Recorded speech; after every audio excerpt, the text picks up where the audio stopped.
বন্ধুরা, আজকে আমি একটা নতুন রেসিপি করছি, কাতলা মাছের সরিষা ঝাল। কাতলা মাছ কিনে নিয়ে এসেছি, ভালো করে ধুয়ে 1 চামচ হলুদ, 1 চামচ লবণ, 1 চামচ সরিষা তেল আর 1 চামচ সস মাখিয়ে দিয়েছি। 2 মিনিটে মাছটা কত সুন্দর ভাজা হয়ে গেছে দেখো। আর এই যে এই মাছের সরিষা করবো, 3টে লঙ্কা তেলে ভেজে রেখে দিয়েছি। এই যে মেথি 20 মিনিট ভিজিয়ে রাখছি, কালো মেথি সরিষা তেলের সাথে। এবার তেল গরম হয়ে গেছে, একটা শুকনো লঙ্কা আছে, আমি এই তেলটা দিয়ে দিচ্ছি। মেথিটা ভিজিয়ে রাখলে ভালো, কেন তেলে টেস্ট হবে আর মানে মেথি পুড়ে যায়, তেলে দিলে কিন্তু টেস্ট হবে না।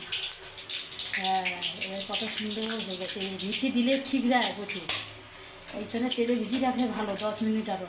দুটো তেজপাতা দিচ্ছি। এইবারে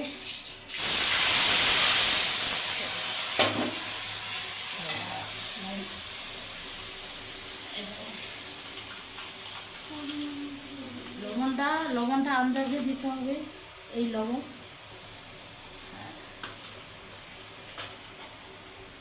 আর হলুদ কিন্তু বেশি দেওয়া যাবে না, তাহলে সরিষাটা একবার কালার হয়ে যাবে। এই অল্প হলুদ দিচ্ছি। হ্যাঁ, এবারে আমি 20 মিনিট কেন জল, আরেক বাটি জল যা 20 মিনিট ফুটাবো।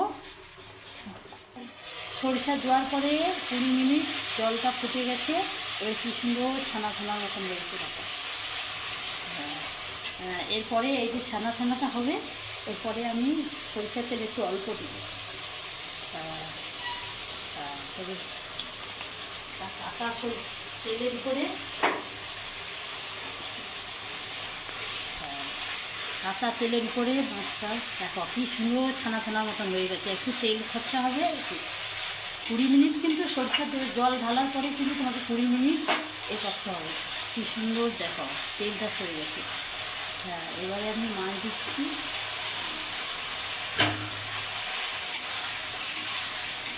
মাছ দেওয়ার পরে 1 মিনিট ফোটাবো আর না, আর এই যে অল্প একটু জল দিই।